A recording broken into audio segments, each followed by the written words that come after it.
All right, so welcome back. We're on a rather significant discussion today. A point I make constantly through these programs is the concept of truth and beauty, and so it's not surprising that someone might make some sort of objection to something about that idea.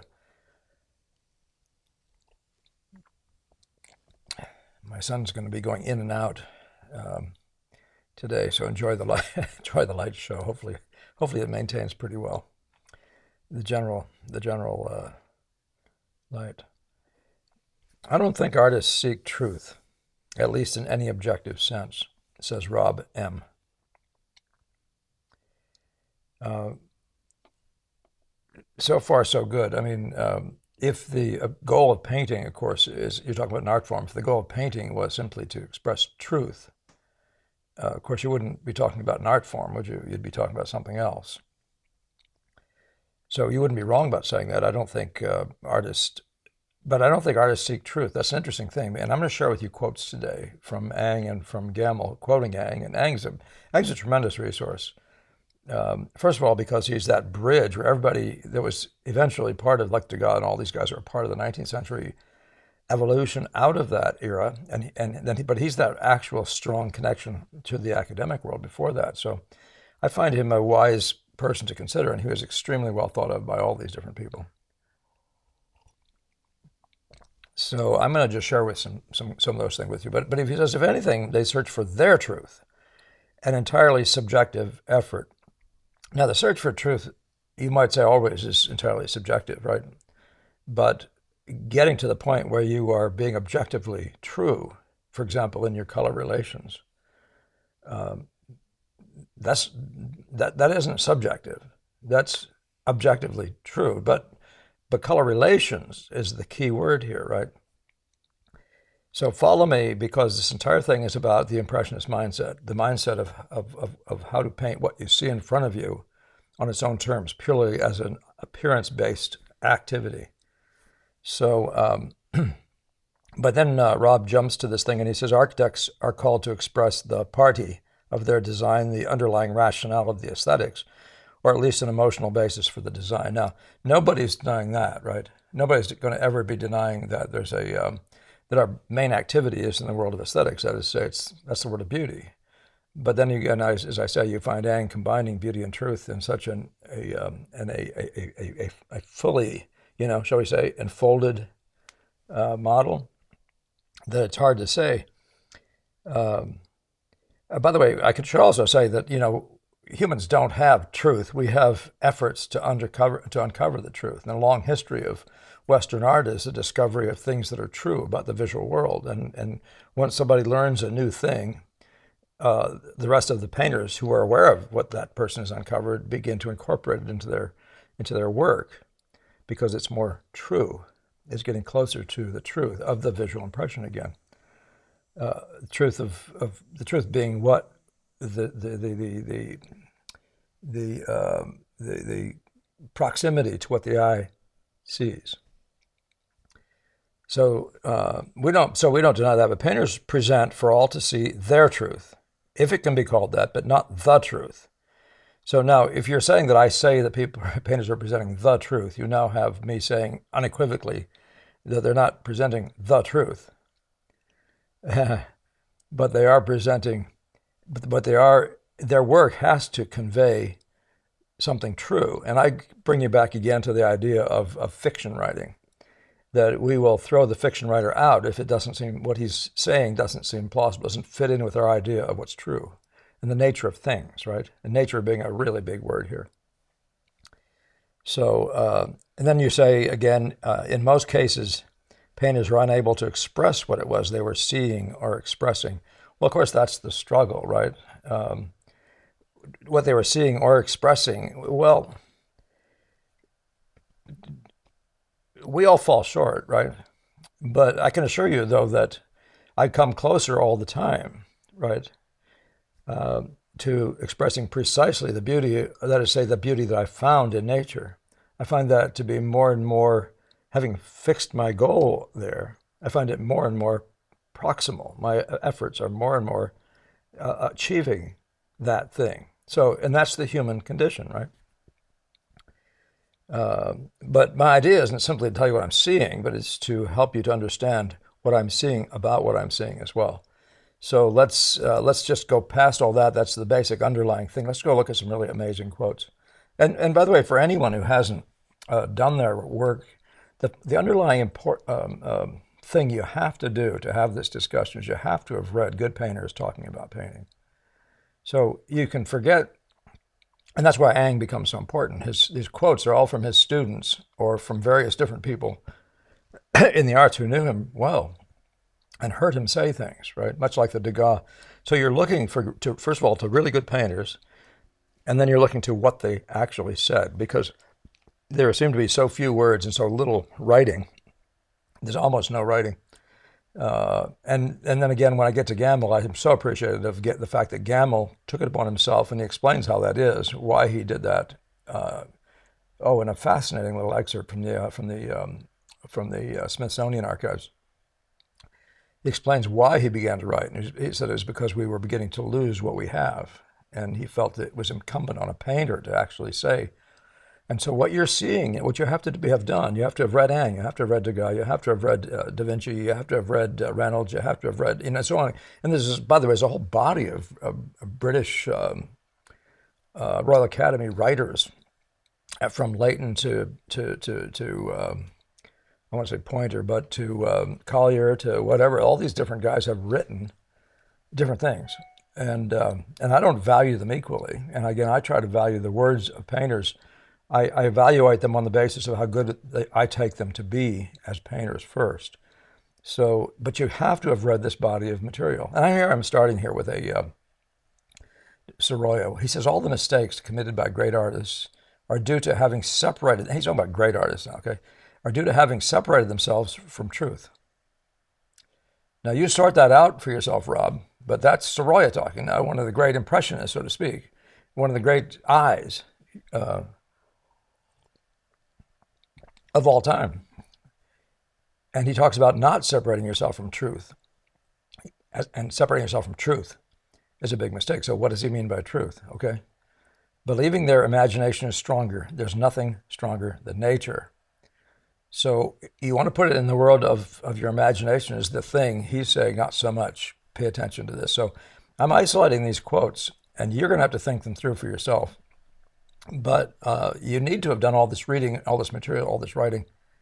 Sorry, the reading of all these different things, so that you have an idea of what the body of thought was, to the extent that it ever gets together as a single body. So that's Sorolla.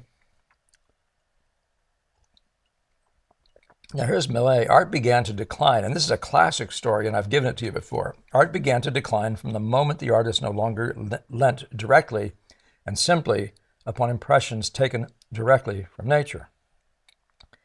Then clever execution rapidly took the place of nature, and decadence began. That's where I talk about the difference between style and truth, and where the style starts dominating nature.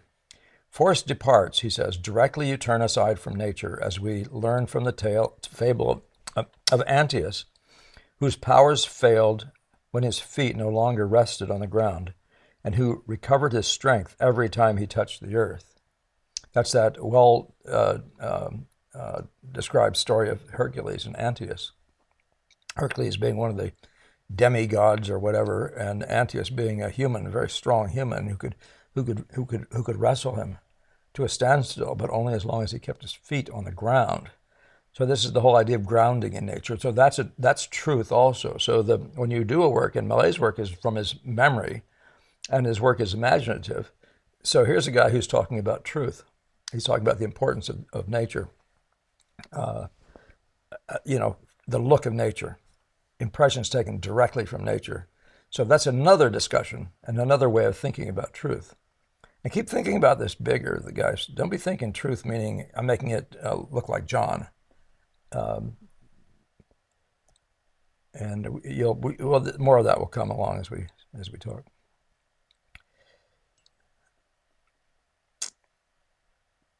So Bonnat's rule, by the way, it's the first thing you learn in the Gamel studio, is make it as like as you can the first time, and then make it more like. Now, that sounds like a discussion of truth, doesn't it? Likeness, right? The likeness. So the likeness of what you see, you make a likeness on your canvas. Canvas sitting there, you see nature, and on your canvas you express what you see as like as you can. And that's another discussion of the word truth, right? So there's an element of truth there. So you see where I'm going with all this stuff. It's not so much so important that you clarify what you mean by truth as that we clarify what they mean by truth. And you see this proximity to nature itself, making a likeness, making it like, making it true in that way.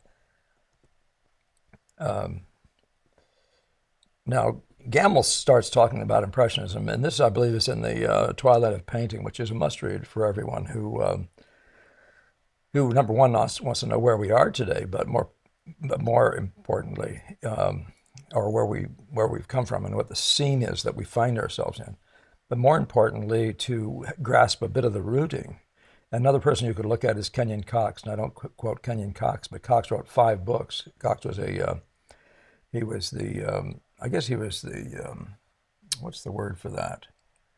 And, the decorator in chief of the buildings in Washington D.C. Or some aspect of that. So for bunches of years, but he wrote these books. He made these lectures, the Scammon lectures, I believe they were called. But he's a painter, he's a muralist, and he's talking about all the same principles. And it was one of the resources. It's like in the list of the must-reads. But here's Gamble saying, the grand tradition of Impressionism, whose probity resides in respect for visual truth. Now Gamble's talking like an impressionist. He's saying visual truth. Now the visual truth is when this is red and that's blue, you don't make this blue and that red, right?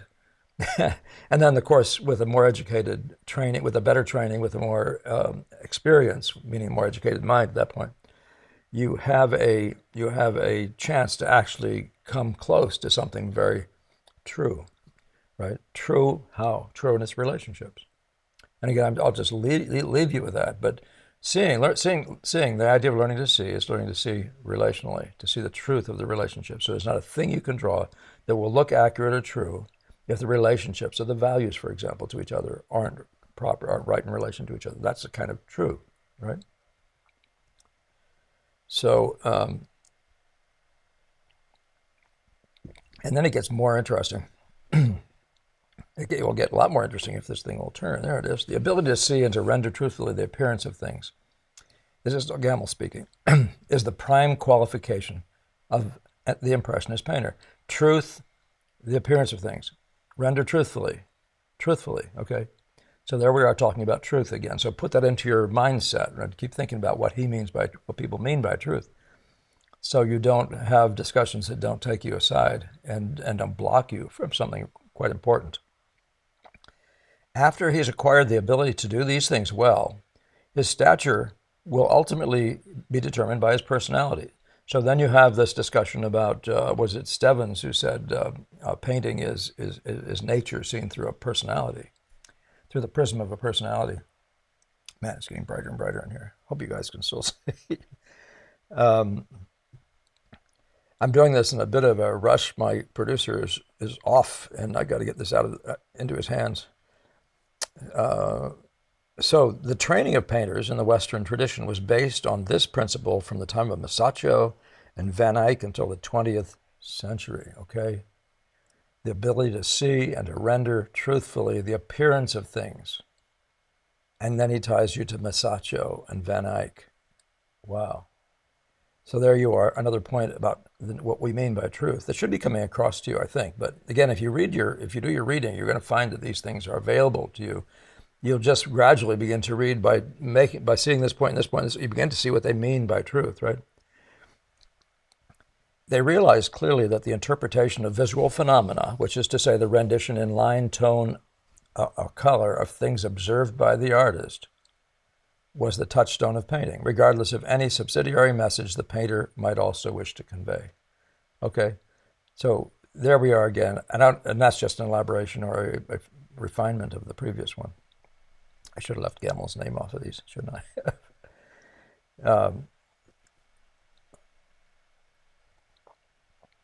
All right, so the next one, Ang, you must find the secret of beauty in truth. Now, you can say that a painter's, expression which you are arguing that he also rather fails at, but is the thing, right? But the secret of beauty is in truth, according to Ang. Love the true, because it's likewise the beautiful. What else does he say? Well, we'll pick up more in just a couple of seconds, a quick elaboration on what he says. Let's pick up Benson right here. My belief lies in this direction, that you should learn absolutely to see the thing truly as it exists, and then use that knowledge as you like, to see the truth of the visual impression. That's what we're talking about. A man should use his knowledge of this and express himself according to his inclination, but beneath everything should be the solid foundation of reality. Now, so that's another use of the word truth, slightly nuanced, a variation slightly from what we've already talked about. Absolutely to see the thing truly as it exists. Now, we're quoting Ang here. This is out of the front of the essay that Gamel put together for us, and he wrote this. He translated, he calls it the Lesson of Ang via Amari Duvall, so he's translating Amari Duvall, and then he annotates it, so he's given his interpretation, Gamel is. And I'm going to give you that as sort of the send-off. People have alleged, gentlemen, that my atelier was a church. Very well, then, let it be a church, a sanctuary dedicated to the cult of beauty and excellence, and may all those who have joined it and then left or dispersed, in a word, may all my pupils, wherever they may be, and in all times, disseminate truth. Truth, guys, truth. So think that through, Rob. And because I've never alleged that we're painting the truth. But what is it when they say truth and not the truth? And now, that is such a service to us, that what Gamel did there in the translations. He was really digging in, trying to prepare the next generation. And I can't tell you what you're missing. I can't tell you, but I'm trying to make up for it a little bit by what I'm doing with these videos. But I can't even begin to tell you what you're missing by not having had that personal association with somebody as erudite as Gamel, who so well read, and who's able to express so effectively the things basic to our form. So here's Gamel now. He's going to be talking about, these are his annotations, talking about Ang. Although the personal imprint of the artist dominates his work, there you are, Rob, I hope that's good for you. The relation which his interpretation of visual material bears to objective truth remains a major determinant of his artistic stature, as art history demonstrates. So there's this proximity to objective truth that you'll find is simply a key factor in his survival as a painter in terms of history. See that again. Although the personal imprint of the artist dominates his work, yes, that's you. That's the vehicle. You're the vehicle. It's coming through you, inevitably leaving that print. The relation which his interpretation of visual material bears to objective truth remains a major determinant. Okay? Now that also is true, as I said, of fiction writing, just as an example. That must have that imprint of truth, the sense of veracity, the sense of being essentially true. And that, by the way, you can say, well, that means that he's saying true things in the stories he tells. It really, what we're talking about isn't. We're talking about actually the ability to make nature do what nature does on our canvas, effectively do what it does. By the way, you got to keep remembering that we're talking about a canvas. The nature is one thing. That's the true. That's the true, the real. And a canvas is nothing but a board with a bunch of colors stuck on it, right? So we're talking about visual acuity, right? Insignificant part. And then to whatever extent you're telling a story, of course, you expect that story to contain elements of truth, or for the story to be essentially what men would all agree, and women, of course, you all would all concur that is in the nature of things in a different way from the visual. Okay. So now all the painters who eventually attained enduring eminence began their careers by learning to render nature. This is all still commenting on Ang. They began their careers by learning to render nature as accurately as the expressive means then available to the profession permitted. Now, this is why I'm doing this today and why I do this in general. Why I even talk about truth? It's about the student. You've got to become master of the look of nature. And so I've described to you what that is. There's an effort to become objective to what you're painting so that you can say, is this really right in relation to this? And are all these right in relation to each other, right? So meanwhile, from time to time, an outstanding genius would extend those means by surpassing his predecessor in his grasp of some previously unperceived aspect of visual truth. I guess he's describing Monet as a genius there. But in his grasp of some previously unperceived aspect of visual truth. So bear with me on this and think this through for yourself.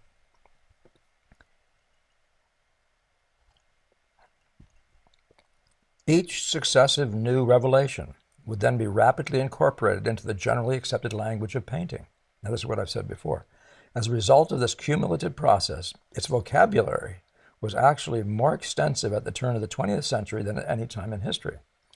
So when he studies the representational element in a painter's pictures, the questioner should always bear in mind the point in this long progression at which that particular artist was working.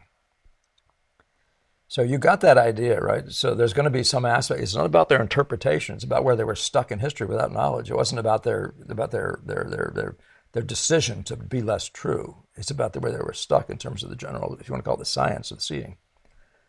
All right, so let's leave it at that. Draw, paint, copy, especially, even if it's still life, says Ang, especially copy. This is for the student now.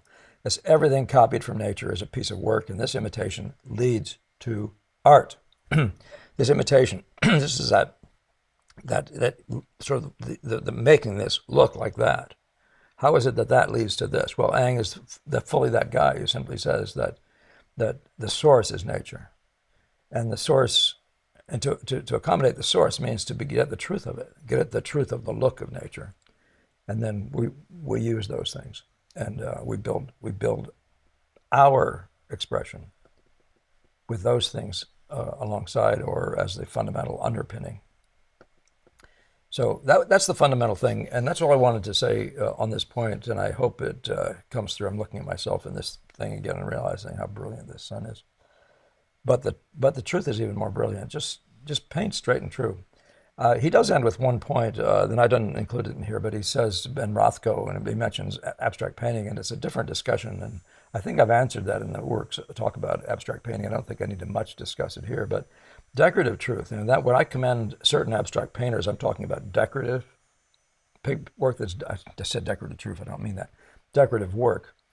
When I'm talking about decorative work, I'm talking about work that just has beautiful color relations, for example, or interesting distribution of spots, all the things that are purely abstract and is devoid of representational meaning.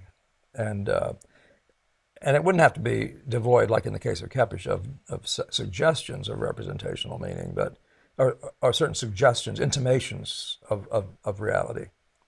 But its primary purpose is just the beauty of, just take it as it is, the beauty of its color relations or textural relations or whatever it is. So I don't need to discuss that here. If somebody else wants to discuss more about that or see more about that discussion, you want to go to those, where I talk about abstract painting. Anyway, thank you, Rob, for the discussion and for clarifying your personal feelings, about how the internet works. I appreciated that a ton, and I'd be happy to follow up further with this. But this is one that winds up because of you. Thank you very much. It's a rather an important point to be made, and I certainly haven't exhausted the discussion. So again, to all of you who have been able to donate, and those of you who are subscribing, sharing, commenting, much appreciated. Keep it up. You encourage me, most certainly. I do hope to get back to two a week. I'm still at one a week. And I also have been reminded by the producer, Mr. Producer, that we need to do another live one. I'm hoping there's enough interest out there in doing another live one. If there is, we will do one. And probably in the next couple of weeks. I would think maybe 2 weeks from now. So have that in mind as we go along here. And in the meantime, have an excellent painting week, and see you on the other side.